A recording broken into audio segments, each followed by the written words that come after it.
A regra é clara, jornalista tem que ser isento. Mas isso se aplica ao esporte? Cada vez mais a imprensa esportiva abre o seu time do coração, contrariando o que tanto se propagou por anos. O tema não é novidade por aqui, mas dessa vez a gente vai ouvir dois convidados que atuam com o jornalismo esportivo, mas todo mundo sabe para quais clubes eles torcem. Então não sai daí, porque o episódio de hoje promete.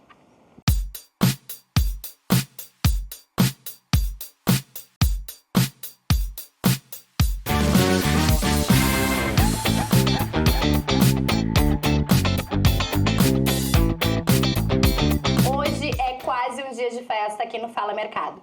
Isso porque nós chegamos ao 100º episódio no ar. E é claro que ele precisava ser muito especial.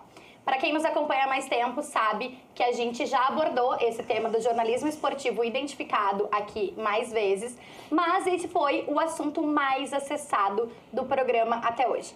Portanto, retomamos esse tema, só que dessa vez a gente vai ouvir dois jornalistas que são identificados de fato. Então, como vocês sabem, neste programa o protagonismo é do mercado. Com vocês, Duda Garbi, Nando Gross, sejam muito bem-vindos.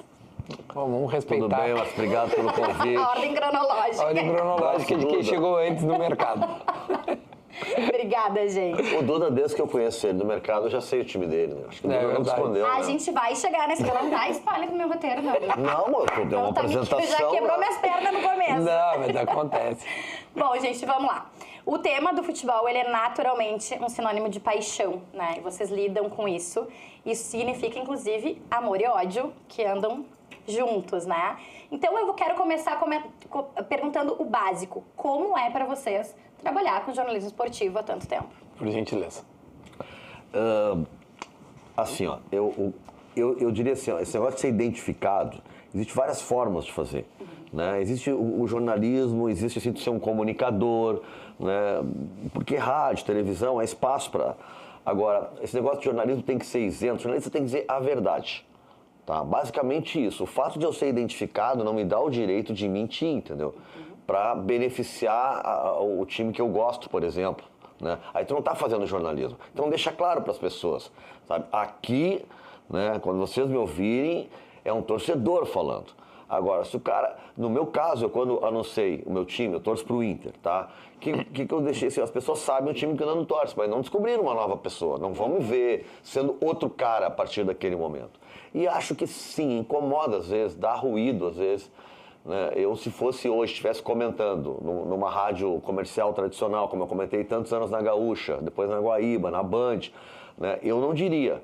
Porque por mais que as pessoas dizem assim, não muda nada, eu acho que ainda lá no fundo sempre alguém diz assim, tá dizendo isso porque tu é gremista, tá dizendo isso porque tu é colorado, sabe? Eu acho que essa cobrança é uma coisa, tá dentro da pessoa, tá dentro da pessoa. Né? Então eu fiz isso hoje pela situação que eu tô vivendo, mas eu ainda gosto do jornalista, não é que seja isento, mas que não precisa dizer para que time ele torce, ele tá analisando o jogo. Bom, com o Duda foi um pouco diferente, porque tu nunca precisou revelar o teu time, não houve esse momento, né? Desde repórter de torcida, depois de sala de redação, todo mundo sempre te identificou como gremista. Então, a minha história é um pouco diferente da do Nando, porque eu entrei no jornalismo esportivo posteriormente ao que eu já estava, entre aspas, no mercado, né? Eu fazia entretenimento e... Entrei na Gaúcha e tal, que era especializada, mas eu já fazia na Atlântida jornalismo esportivo com entretenimento. E para mim o futebol é entretenimento, né? É a coisa mais leve possível. Eu busco ao menos fazer futebol de uma forma leve. E ter revelado o time, assim, ou já ter entrado, foi o que abriu as portas, na verdade, né? Que se eu nunca falasse, de repente certamente eu não estaria lá no Sala como um jornalista identificado, um torcedor, né? Na época era mais isso ainda, hoje não tem a tal da figura do torcedor ali, são pessoas que debatem futebol e sendo identificados. Mas assim, eu tendo a discordar um pouco do Nando, respeitando muito ele, né? Um cara incrível, de uma trajetória maravilhosa. Mas assim, eu te confesso assim, eu dou pouca bola pro... Óbvio que sabendo, acho que né, a Anísia concorda, né? Que sabendo, as pessoas sim vão criar a barreira da dúvida, da condição. Mas eu acho que assim, eu consigo ouvir com bons ouvidos, pessoas que têm os seus times e conseguem analisar futebol. O Nando é um cara desse, Guerrinha, amigo nosso, é um cara que eu acho que todo mundo sabe que o time que torce e acho que analisa. E vou te dizer, os colorados tendem a analisar o Grêmio de uma forma melhor do que o gremista e vice-versa, porque às vezes não tem a paixão tão envolvida. Não é uma regra, acho que né, tem casos a casos, mas eu acho que hoje é tão natural a gente saber o time do cara que até o contrário é estranho, né? Quando a gente não sabe, a gente diz assim, mas esse cara... Será que ele é gremista? Será que ele é Será gremista? que ele é colorado? Então eu já criei um hábito de saber, e óbvio, nós da imprensa, né, Nanda, a gente sabe o time dos nossos colegas, embora eles não revelem. Então a gente acaba... Quando desligar as câmeras, a gente conversa, depois a Duda. gente conta. Então, a gente assim, ó, a Gaúcha, por exemplo, é uma audiência gigante. Eu fui comentarista na Gaúcha há muito tempo. E... e olha que não tinha... Acho que a tua época mudou, né?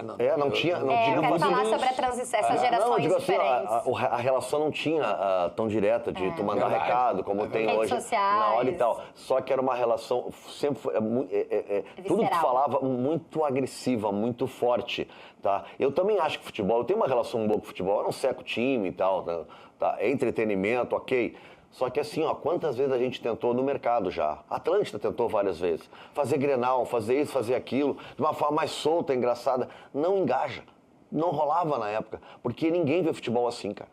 As pessoas veem futebol dramaticamente vendo seu time. Ninguém vê um Grenal curtindo, paz e amor, relaxado. Ninguém, cara. Não, Os Grenal, xingando os gritos. Não tem como. A gente fazia muito Grenal, né, na Atlântida, Fazia. em paralelo, né, tendo uma alternativa gaúcha. E, de fato, a gente era disparado segunda opção, assim.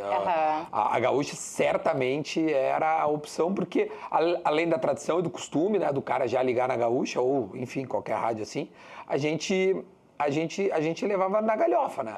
Não, e era legal, E é bem era uma alternativa. Só que eu quero alternativa. dizer que esse modelo, se as pessoas assistissem futebol assim, seria rotina. Todos os jogos teria alguém fazendo assim. E não rola. Não rola mesmo. Eu queria entender de vocês, pegar o gancho do que ambos falaram sobre a relação com o público, né? Hoje mudou, o Duda já vem um pouco mais essa pegada, porque aí já era casuca, né? Quando tu entrou, né, Duda? Isso, já isso. tinha essa relação muito próxima com o teu público.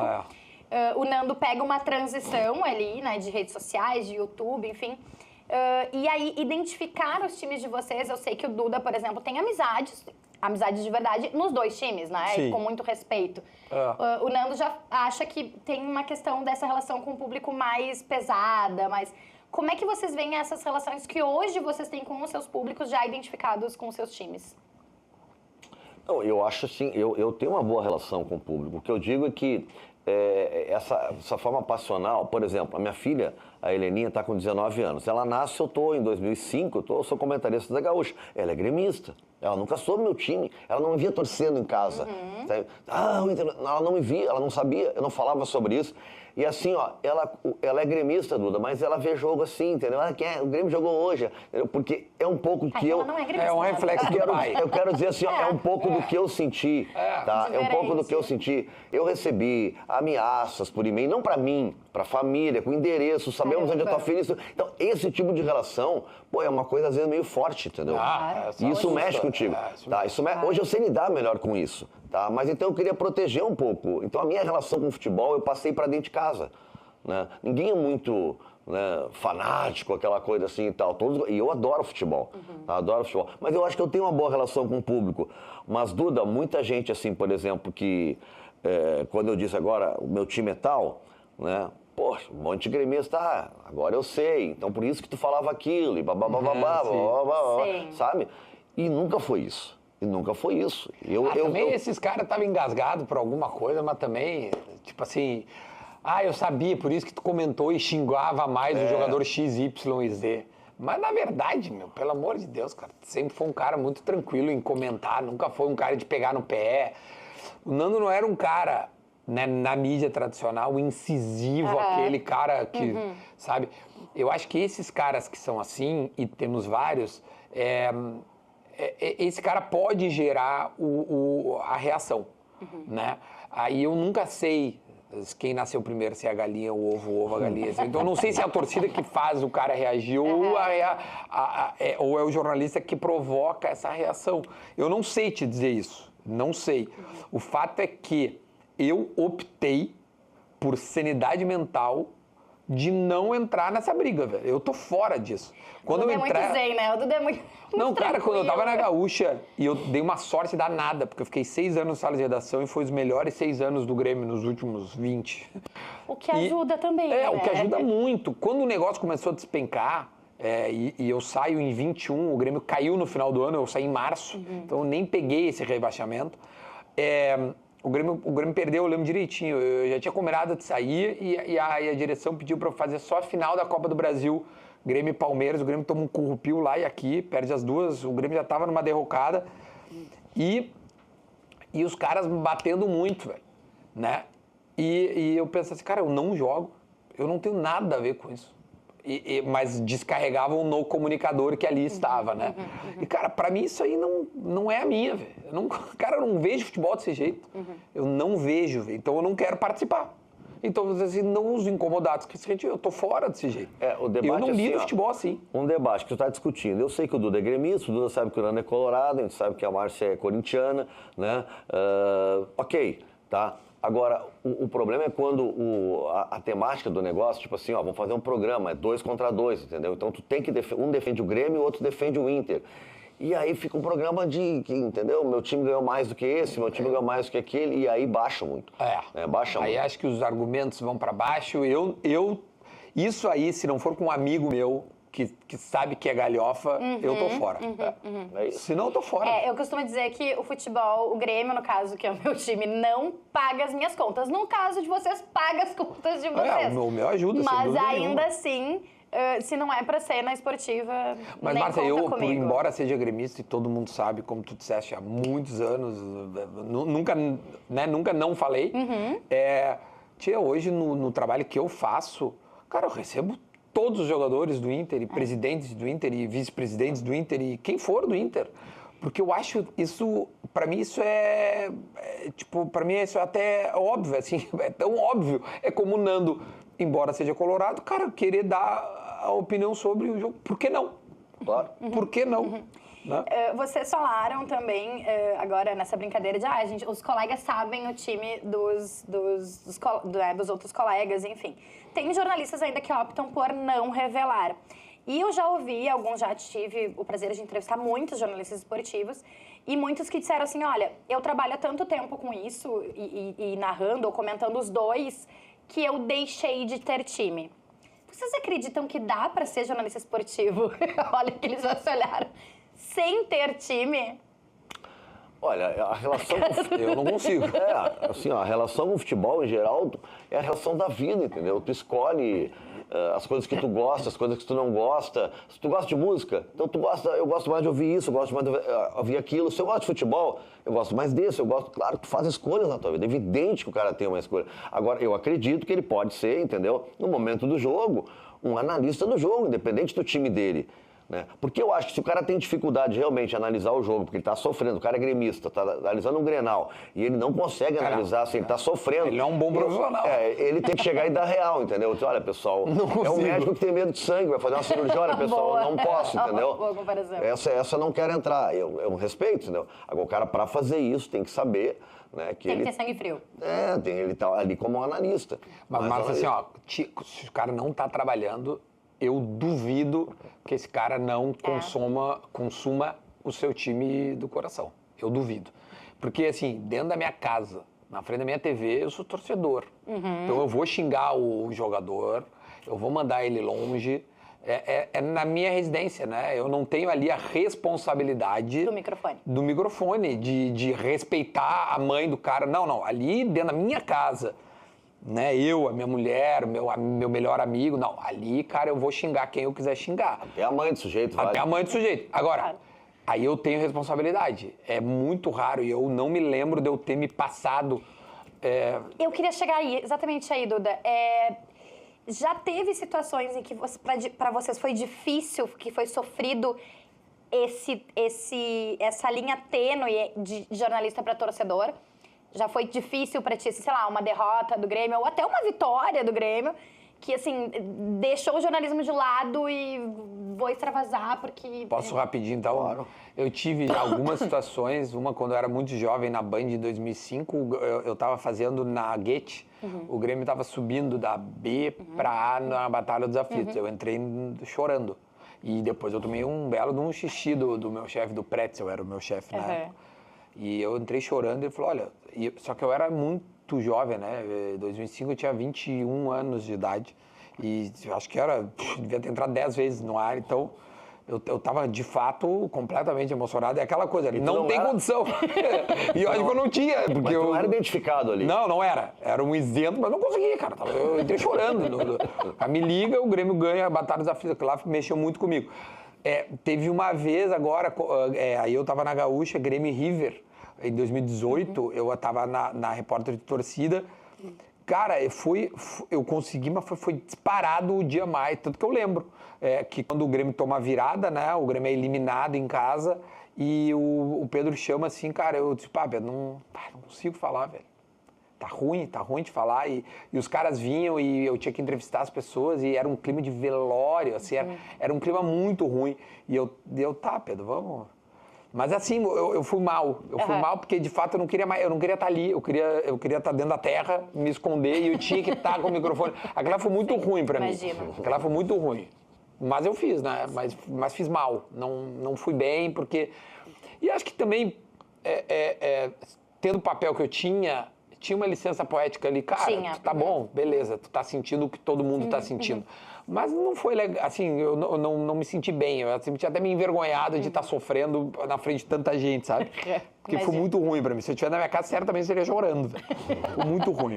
2018, certamente tu lembra desse... Claro que lembro, claro. E pra ti, Nando? Não, nunca que algo que me incomodasse, até pelo contrário, sabe? Eu fiz grandes eventos do Grêmio. Eu, por exemplo, em 95 eu fui a Tóquio naquela decisão do Grêmio, né, com o Ajax. Né? Eu fiquei, acho que uns 30 dias lá. Aquele grupo era muito legal. O Cacau era uma pessoa maravilhosa com a gente, tá? O Grêmio mudou de local de treinamento, então, Tóquio, né? 95, não é aquela coisa que tu entra hoje na internet e descobre tudo. Imagina. O Maps, né? O Waze, não tinha nada. Né? Então, assim, aí o Grêmio mudou o Cacau, tá? Vocês vêm comigo aqui. Aí pegou a cachorrada, os repórteres, botou no mesmo ônibus do Grêmio. Olha que coisa que não existe. Isso, junto com os jogadores, com o Rivarola, com os caras, todo mundo ali. Né? Fomos no ônibus, agora aprenderam o caminho, ele foi nos explicando. Amanhã vocês vêm sozinho, tá bom? Valeu. Então, assim, eu torci muito pelo Grêmio, fiquei muito chateado que o Grêmio não ganhou aquele jogo e os colorados me cobram muito isso, brigam comigo, porque quando se discute tal do campeão mundo FIFA, Copa FIFA, eu digo, olha, o título que se tinha na época de campeonato mundial era esse. Ele disse, mas não era a FIFA que organizava. Eu disse, a FIFA não organizava nada mundial naquela época. Quem organizava era a UEFA e a Conmebol. Era o mais internacional que a gente tinha. Então, era aquilo que existia. Então, para mim, aquele era o campeonato mundial. Né? Então, os colorados odeiam que eu diga isso. Porque tem um campeão do mundo FIFA e tal. Leve. Agora, para mim, é uma coisa normal. Eu tava lá, entendeu? Eu vi o evento, sabe? Eu entrevistei os caras. Aquela marra do Van Gaal, quando eu perguntei para ele sobre os jogadores, eu falei, não conheço ninguém, vou dar uma olhada agora de noite. Olha que cara nojento. Como é que eu vou torcer por eles, tipo assim, entendeu? porra, tu velho. vira uma patriota, entendeu? Aquela coisa de torcer pelo que é teu, pelas tuas pessoas, entendeu? Os caras que Pela tua estão gente. perto. Claro. Eu vou te dizer, isso acontece muito, né? Quando eu trabalhava na Band, nesse 2005, às vezes eu ia fazer o Inter lá. E tu começa a gostar da pessoa e tu começa a torcer pela pessoa. Pela pessoa, claro. Aí tu esquece até que os caras são do Inter. Óbvio, é o que eu digo, na minha casa, o Roger, por exemplo. O Roger é muito meu amigo. Já fui na casa dele beber, ver Champions League, fazer churrasco. Tia, hoje eu seco ele, dentro da minha casa eu seco muito ele. Eu quero que o Inter vire um clube de piscina. Mas eu torço para ele, né? Quando o Inter ganha... Tu torce pra ele, mas quer que ele perca tudo. Isso, exatamente. claro. É muito difícil pra mim. Isso é muito difícil, Nando. É muito complicado. Pensa o quão difícil algoz pro Duda, assim. Mas eu acabo gostando da pessoa, é muito difícil, cara. Eu torço o Baldasso. Um cara assim, extremo, todo mundo... Cara, eu amo o Baldasso, mas eu adoro ver o Baldasso se ralar. Mas eu amo ele, cara. A gente fala muito, né, que o Baldasso, na verdade, ele tem muita... A audiência dele é gigantesca. E que muitas pessoas, inclusive, muito gremista, quando o Inter Nenhuma dúvida. perde, eles fazem questão de Não, que eles querem 70% ver. da audiência do Baldassi É de gremista, né? O Baldassi sempre Exato. arrumou rolo. Sempre, o Duda agora falou que, às vezes, o cara do outro time, ele é mais duro com o time dele. É que nem Sim, o o Baldassi pai é com o bem filho. visceral, O né? filho chega em casa e diz, Não é assim. pai, tirei 9. Porra, só 9. Aí vem um amigo do filho e diz, tirei 7, tio. Pô, foi boa nota, isso aí estuda, mas ele acha que é legal, entendeu? Com o filho da gente é sempre... O cara que analisa o time dele nunca tá bom. O Baldassi fez uma viagem pela Gaúcha, eu não lembro, Duda. Libertadores que o Inter ia jogar, não sei se foi... Não sei, é tanto país, já tá... Mas sei que chegou lá, o repórter do lugar foi perguntar, você é cara, periodista, né? Não sei, como está o Inter? E tal, e o Baldassi deu um pau no Inter. O Inter não jogava nada e tal. Foi manchete nos jornais e, pô, veio pra cá tudo, né? Queriam matar o Baldassi. Queriam matar os História é essa que a gente tá mal, velho. Gente, antes da gente continuar o nosso papo, quero lembrar a nossa audiência que este é um programa de oferecimento da Vero. Com a Vero, você tem acesso a mais clientes, vendendo nas opções Banco e Compras pré-datado para até 60 dias e parcelado em até 12 vezes. Acesse sejavero.com.br. Meninos, na primeira vez que a gente abordou esse assunto aqui no Fala, o Nando, inclusive, já é a segunda vez que vem, a gente tratou de jornalismo de opinião, eu lembro a primeira vez, o Duda estreante, mas a gente tratou a primeira vez, isso foi em fevereiro de... abril de 23, tá? Eu dei uma opinião e tomei um pau. E tudo bem, faz parte. Por quê? A minha análise na época foi assim, bom, jornalista esportivo identificado sempre teve. Guerrinha, Kenny, Davi, Santana. o Santana, sempre teve. Mas eu estava naquele momento entendendo, talvez eu já tenha mudado um pouco de opinião, tá? Que a credibilidade que esses caras sempre tiveram não dava para se comparar com a nova geração que vinha já identificado. Que, assim, me parecia... Essa nova geração que já vem identificada, e eu vou falar da geração pós-Duda, tá? Não da tua, que eu acho que ainda veio... vem mais visceral, vem mais torcedor do que jornalista. E aí acabei tomando um pau da audiência que não concordaram. Então, queria ouvir de vocês a opinião sobre credibilidade, porque a gente está falando de... torcedor ou não, tu tá ali como jornalista, né? E isso não te impede de comentar, ou de narrar, ou de participar de uma jornada esportiva do time que não é o teu. Mas vocês acham que a credibilidade permanece a mesma desde os tempos, sei lá, como eu citei, Guerrinha, Kenny, Davi, Santana, como a nova geração? Eu acho assim, ó, tá? A gente tem que definir funções aí, tá? Kenny, Davi, Santana, esses caras sempre foram cronistas, articulistas e radialistas, nunca foram analistas de jogo. Tu ser comentarista de uma jornada esportiva, de uma rádio como a Gaúcha, que concentra opinião, é um poder assim gigantesco. E esses caras, por exemplo, eles nunca... O Santana foi convidado uma vez que outra. Eu lembro de Santana, no Ronaldinho, no Grenal, aquele que dá uma roda no Dunga. Sim. O Ronaldinho faz uma coisa maravilhosa, um golaço, e o Santana no meio do gol. Pelé! Isso aí, no meio da narração, é sensacional aquilo, entendeu? Mas ele tava ali assim, né? Não, ele não era o comentarista do jogo. Tu imagina o cara que tá comentando o jogo pra Grêmio e pra Inter, porque quem tá ouvindo são gremistas e colorados, o cara, Pelé vibrando com o gol que o Inter tomou, entendeu? Então, acho que é diferente. Eu acho que esses caras, dentro daquele... Não é nem questão de geração. Acho que mesmo sendo hoje, tá, eles sendo analistas de jogo, tanto que não se coloca. Hoje, o que faz as rádios comerciais? Às vezes elas... Por uma Gaúcha, vamos pegar. Ela tem um analista e ela tem um cara que é o comentarista identificado. Que são o Césares e o Wagner, né? Então, que estão lá, que são os identificados nas transmissões. É uma coisa. Outra coisa é esse cara, por exemplo, ser só o comentarista, né? Ele vai ter que ter uma relação diferente. E o César era o comentarista na Band. Todo mundo sabia que ele era gremista, porque ele já tinha sido dirigente do Grêmio antes. Então nunca escondeu. Né? E ele comentava os jogos e muito bem, porque ele conhece futebol. Né? Ele comentava os jogos do Inter muito bem. Às vezes eu não via o jogo, eu queria ouvir a opinião dele se ele tinha comentado o jogo. Porque eu escolho alguns caras porque eu quero saber como é que foi o jogo, né? Os caras que eu acredito, que eu sei que gostam, que entendem e tal. E eu gostava de ouvir ele nos jogos do Inter. Então assim, ó, não me incomodava isso. Mas ele hoje, no conceito da Gaúcha, por ser identificado, né? Ele pode fazer Grêmio. Ele faz Grêmio. Ele faz Grêmio, ele é o cara do Grêmio. Né? Já o Guerrinha tem uma situação diferente, né? Mas o Guerrinha pediu muito isso. Né? O Guerrinha queria ser comentarista de jogo. Alguém queria. Sim. O Cláudio Cabral nunca conseguiu isso. O Cláudio Cabral é um cara fantástico no rádio. O Cláudio Cabral é um cara que antes do Twitter tinha frases assim pro Twitter maravilhosas, entendeu? E o Cláudio Cabral, quando ele sai da Gaúcha, nós vamos juntos, inclusive, em 95 para a Band. Eu saio da Gaúcha também, vou para a Band em 95, depois eu volto, mas eu saí em 95. Ele vai porque ele queria comentar jogo. Todo mundo sabia que ele era colorado, porque ele, inclusive, já tinha sido dirigente também do Inter, em 78. Ele era maravilhoso. E ele foi comentar jogo, e os gremistas adoravam ele comentando o jogo. Porque ele sabia muito. Mas eu acho que de credibilidade, assim, eu acho que assim, a credibilidade, ela se dá na boa, com o tempo. Né? Então, assim, é muito difícil que um moleque que começou agora tenha credibilidade. Exceto se o cara acertar 2 bostaços, né? Com perdão da palavra, assim, de informação, né? Então, no meio do futebol, a credibilidade, na minha opinião, se dá com o tempo. Em diversas ações, né? Tu pode ganhar credibilidade com informação, pode ganhar credibilidade, por exemplo, com ações. Então, se um dirigente te reconhece numa transmissão, alguma coisa como alguém, isso vai te dando um corpo, vai te dando um estofo à credibilidade. Então, assim, a gurizada está começando agora a se falar, a geração pós-Duda, esses caras assim, quem é que a gente cita? É difícil tu citar alguém, porque ainda não tem muita estrada pra gente dizer assim, cara, esse cara tem credibilidade. Mas certamente tem caras bons. Tu vê que tem guris muito bons em reportagem e em comentários, assim, seja gremistas e colorados. Tem caras que eu gosto da nova geração de ouvir, que são gremistas, né?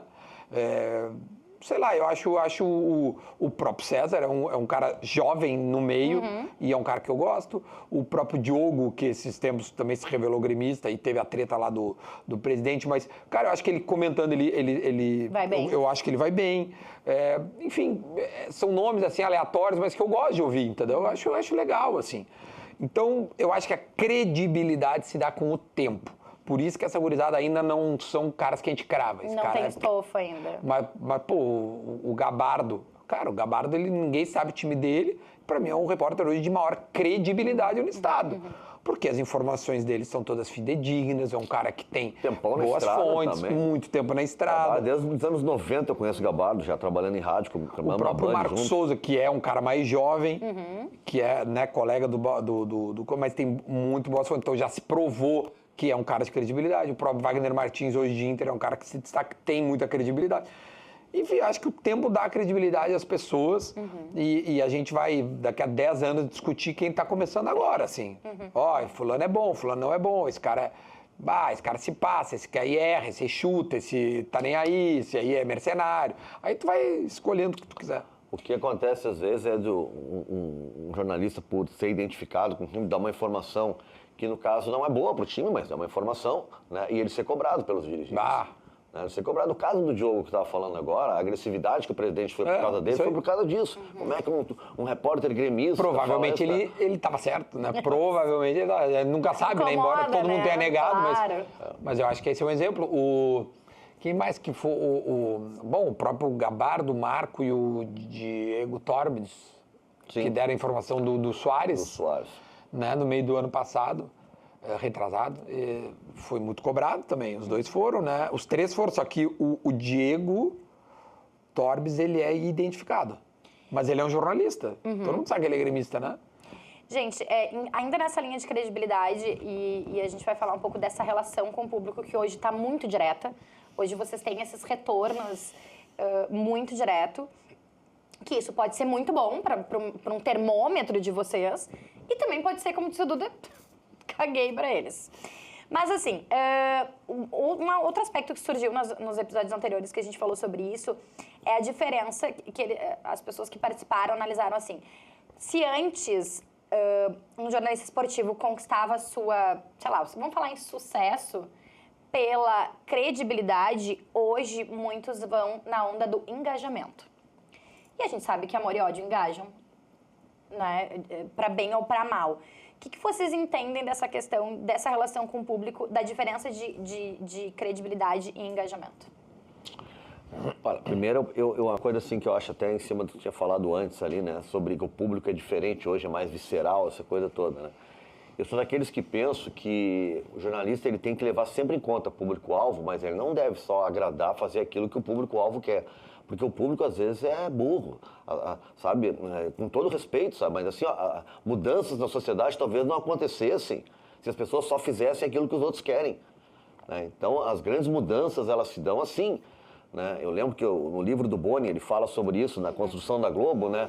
Não, tudo bem, nós vamos fazer uma novela, nós vamos fazer que as pessoas entendam, mas não vou só fazer isso, eu quero que elas aprendam alguma coisa. Então ele começou a botar temas como inseminação artificial, barriga de aluguel, umas coisas, porque era papo que só tinha na TV, de especialistas, e ninguém entendia nada. Na novela os caras começaram, né? Então eu penso isso, sabe? Que a gente, ok, tem que levar em conta os caras, mas só porque eles são viscerais, né? O que a gente está vivendo hoje? Uma espécie de estética do exagero, entendeu? Então tudo, se tu gosta demais.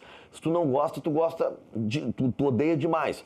Então é aquela coisa assim, sabe? É o pior jogador da história do Grêmio, o pior jogador da história do Inter, é o pior técnico da história do Inter, é o pior... Tudo assim, né? E agora até o Duda estava falando antes de entrar no ar que o público já está um pouco sacando, não querendo tanto isso, mas teve no início, era muito chato. Só aqueles memes, aqueles cortes do torcedor identificado aos gritos, o outro se jogando pela janela, o outro não sei o quê, sem camisa, umas coisas assim. Tá, rolou uma época, mas eu acho que hoje... É uma seleção natural, eu acho.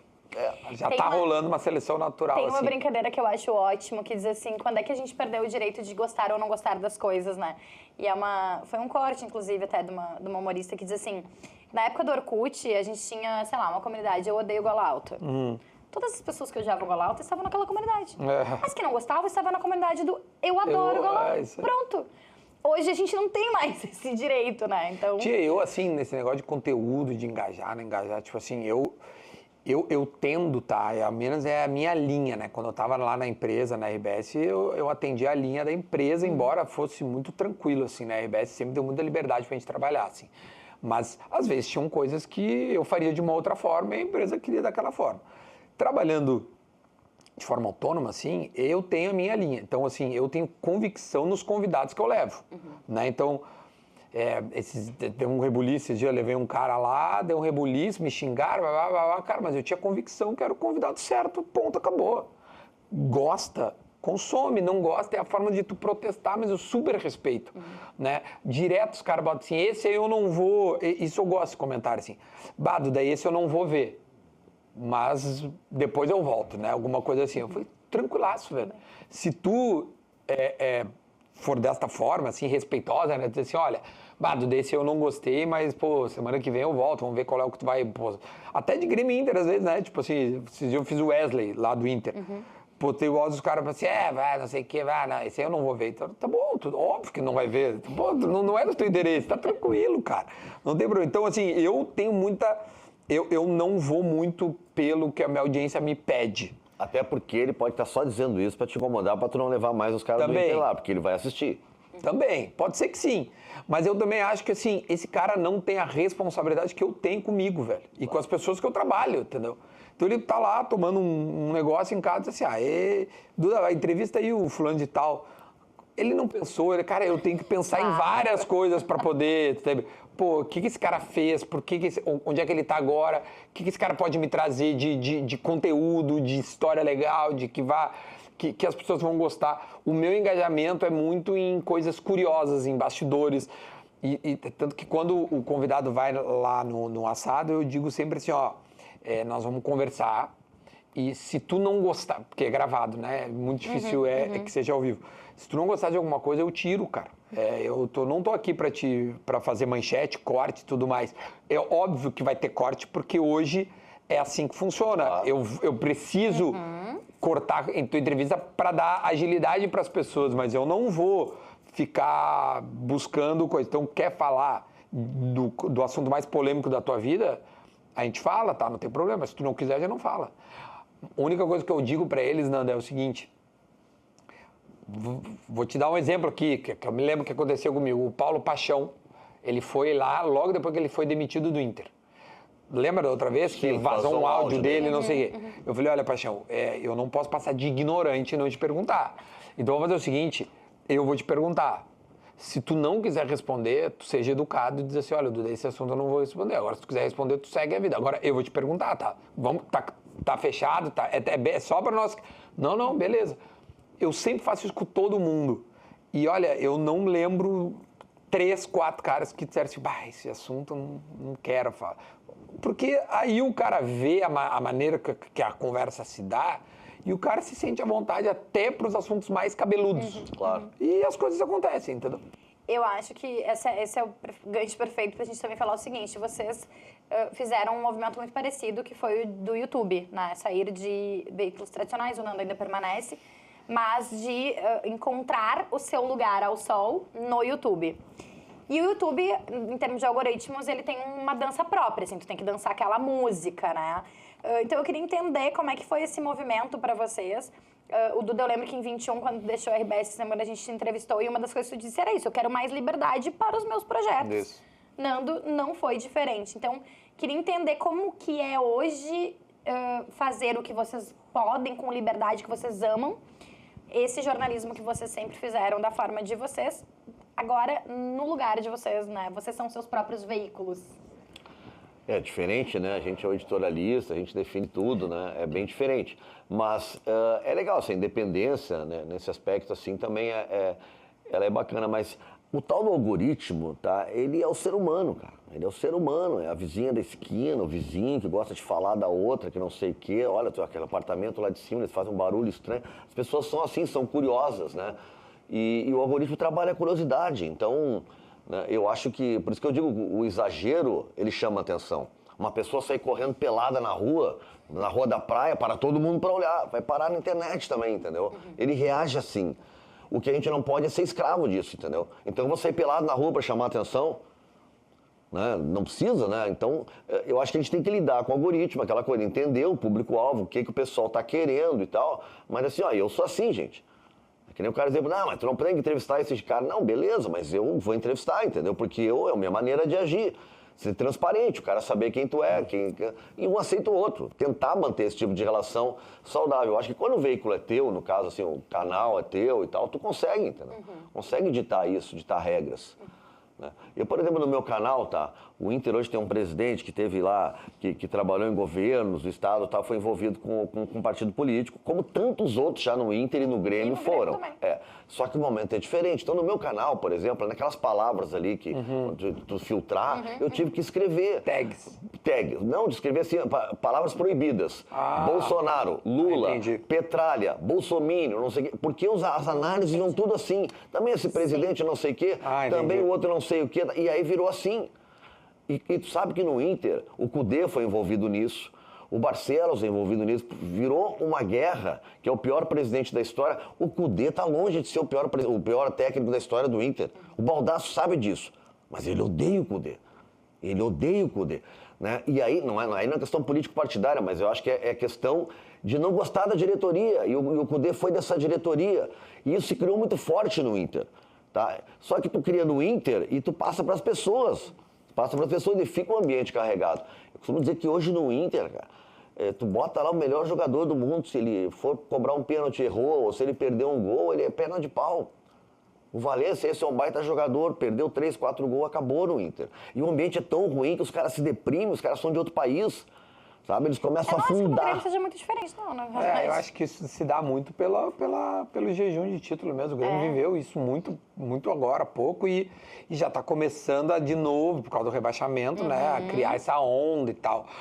Tia, sobre algoritmo, assim, que é super complicado entender, né? A gente não tem acesso, assim, eu tive 1 ou 2 reuniões com os caras lá do YouTube, nem eles falam como é que funciona.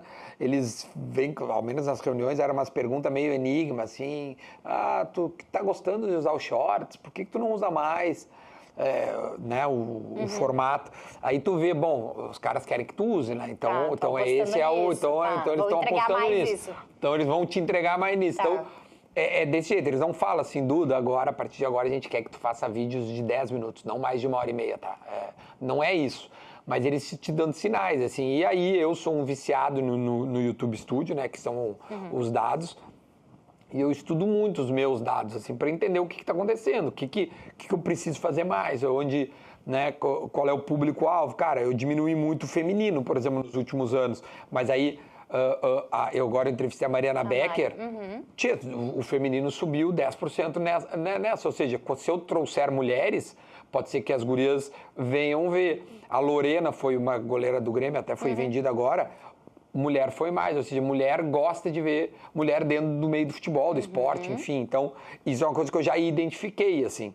Se eu trouxer a mulher, provavelmente o meu público feminino vai aumentar. Mas eu só estou te dando isso como uma curiosidade, né? Isso pode ser que não vire uma diretriz, eu preciso ter. Não é. Se a pessoa for relevante, ela pode ser qualquer coisa, né? Se ela sendo relevante dentro do assunto que eu trabalho, do meu público-alvo, ela vai ser convidada, seja quem quer que seja. O algoritmo não vai passar por cima da minha convicção. Das convicções jornalísticas e de formatos. Não, da minha não passa. Da minha não passa. Assim, é óbvio que eu procuro dançar conforme a música. Mas assim, ela não vai... isso é uma diretriz lá. Tem um roteirista lá no meu canal e eu falo assim, ó, nenhuma manchete pode ser mentirosa. Nenhuma manchete. Tudo que tu colocar na manchete, e nem todas passam por mim, porque eu já dei uma liberdade pro cara escrever lá, a manchete tem que estar dentro do vídeo. Ela não pode não estar, entendeu? Ela não pode ser meramente caça-clique. Eu não quero nenhuma vez que o comentário seja essa manchete é clickbait. Não pode. Se tiver, nós vamos conversar. E isso é a diretriz minha. Tu vai passar no RH. Não vou passar no RH, porque, né? Mas assim, essa é uma diretriz que eu tenho, assim, cara, que eu não gosto, porque já fizeram comigo em podcast que eu fui, colocaram coisa que eu não falei e é ruim isso. É ruim, o cara se sente mal, então eu não quero que as outras pessoas sintam, né? Claro. Meninos, infelizmente nosso tempo acabou, mas eu queria, pra gente encerrar, para você, brevemente, o que todo jornalista esportivo identificado tem que saber. Se é jornalista esportivo identificado tem que saber, primeiro que não dá para mentir, tem que dizer a verdade. Segundo, se puder, além de estudar jornalismo, se tu vai ser jornalista esportivo, entendeu? De especializar, não é só comunicação. Entende futebol, estuda um pouco futebol. Acho que falta muito, por isso que tem tanto ex-jogador comentando, porque tá faltando o pessoal entender isso, que não é só estudar jornalismo. Jornalismo, se tu vai fazer um jornalismo de economia, por exemplo, tu vai ter que entender como é que é o processo. E no futebol também. O futebol é um processo. O jogo, ele acontece, não é por acaso. Tudo ali tem um treinamento, tem fundamento, acontece porque tem uma lógica para acontecer. E quem trabalha nisso tem que entender. Então, eu diria isso, né? Trabalha com a verdade e se tu quer ser especializado, especializa. Cara, eu acho que eu diria muito próximo ao Nando, assim, acho que as pessoas têm que procurar a verdade. Eu acho que hoje em dia a gente tem que procurar o máximo respeito, a empatia. Eu tive uma experiência muito grande para mim, que foi a coisa mais legal que eu fiz nos últimos anos, foi ter passado por dentro de um time de futebol, ter jogado. Isso me deu uma empatia e, assim, eu poder entender o que os caras passam, eu acho que é muito válido para depois tu comentar. Óbvio que não é todo mundo que vai ter essa chance, mas é como o Nando disse, né? Os ex-jogadores estão tomando o espaço, né, da comunicação, porque é mais fácil eles se especializarem em comunicação do que nós jogar bola. Perfeito. Né? Infelizmente é isso, né? Então a gente tem que tentar se especializar ao máximo, né? Estudar ao máximo, mas assim, respeito e empatia, eu acho que é muito importante. Se partir da gente o respeito, olha as tretas que o Renato ultimamente mais reclamou, era respeito. Tenha razão ou não, os dois lados batiam em respeito. Né? Então, partindo de alguém, essa nova geração chegando, quanto mais respeito, acho melhor o ambiente será. Perfeito. Meninos, muitíssimo obrigada por participarem do nosso 100º episódio que foi pro ar nesses 2 anos e pouco de Fala Mercado. Então, muitíssimo obrigada. Muito obrigado pelo convite, parabéns pelo número. Valeu. Muito legal. Para vocês que ficaram com a gente até aqui, muito obrigada pela audiência. E lembrando, curte, compartilha, comenta, te inscreve no canal e ativa o sininho para o YouTube te avisar sempre que tiver conteúdo novo. Como vocês sabem, aqui no Fala Mercado sempre tem. Espero semana que vem. Tchau, tchau.